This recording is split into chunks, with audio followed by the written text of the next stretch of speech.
YouTube, and welcome to my first model railway video. This is my spare room.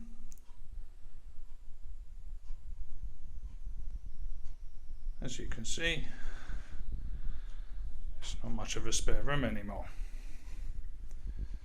I've filled it up with baseboards to make myself a model railway, and after watching a few other YouTube channels, I've decided to do my own video just to show you guys what I'm up to, and hopefully a way of documenting my progress along the way, hoping to hopefully get some tips from you guys.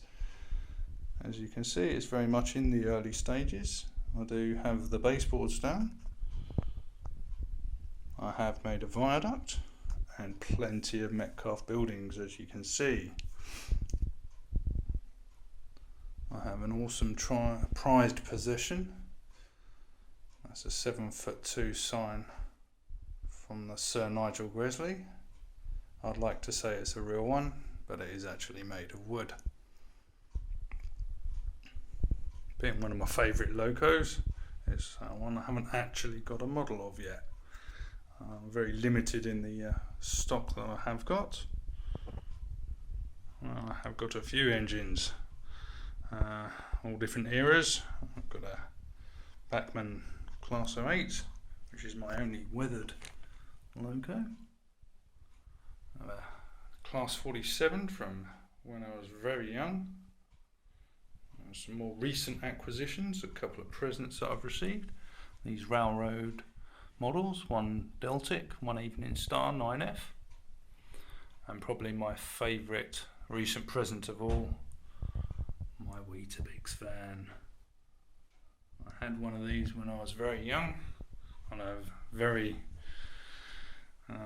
ancient train set now, I would say about 30 years ago, and I remember having a Weetabix van on that, and I was nicely surprised when on my birthday one has turned up for my most recent model railway. I'll just give you a little bit of a tour of my spare room. Hopefully I'm not panning this round too quickly for you guys, but here we have the door, and that used to be a normal swing-in open door, and as you can see I've converted it to a sliding door to maximise the baseboard area.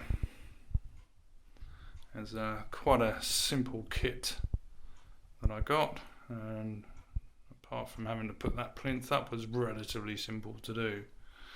It's obviously not been finished off or decorated properly, and as you can see the handle is just missing, but that will be done all in good time. The main construction of the layout so far is some upright battens various places along the wall, to which cross sections were attached, and in the centre I made myself basically a table without a top, with basically 6 legs, and then put cross beams from the wall struts across to give myself a platform to rest the MDF, which is all 18mm, I think. I then just used a couple of complete sheets, and then as you can see little areas like, where are we, over here, just the used offcuts to fill in, and shaped a couple of bits over there to fill in the gaps as well. I have actually over the last few weeks been laying track. It has been lifted and relayed a couple of times now where I wasn't happy with it, and certain things like I forgot to put any holes in for point motors, so a couple of mistakes already made in not planning it properly. I did spend a best part of a week making that viaduct in the evenings, which was one of the things that had stopped me laying the track, because until that was down I couldn't really lay a complete loop anyway. So far I only really have the one controller, your Gauge Master Model D twin track. And what we do have is one inner track and one outer track, and we have a crossover point over here at the moment. I do have an upper level, which isn't going to be a continuous loop, but more of a run from that edge there, running down here. As you can see, some of the track was laid and moved. It's just some rolling stock there. Comes down, goes round into my little coal station there for filling the steam engines, and then just a siding or two there. None of these buildings are fixed into place at all. Another possession there from the Sir Nigel Grizzly. Some of you may recognise the number.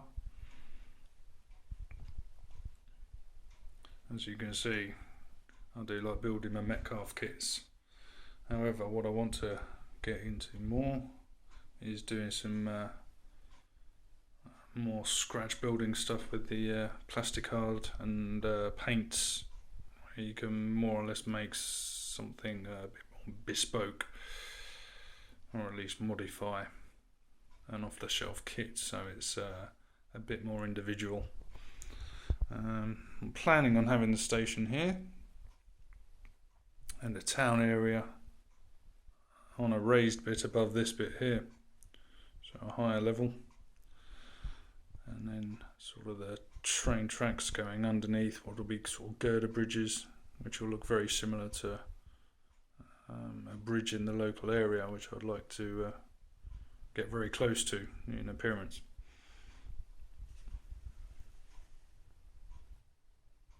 Recent acquisition off eBay was my HST down there, and doesn't run very well, I'm afraid. Certainly needs some attention as well, but I thought it'd be good practice on a second-hand train where I could start practicing my weathering. That'll be once I get an airbrush, which is a little way down the line yet. I do have a model of a Tornado there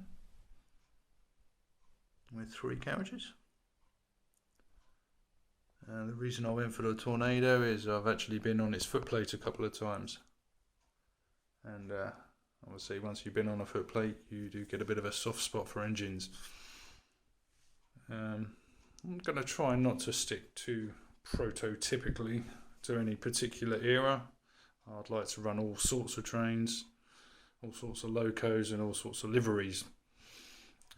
I do have a bit of a soft spot for the intercities there, only because they were super cool when I was very young, growing up in the 80s.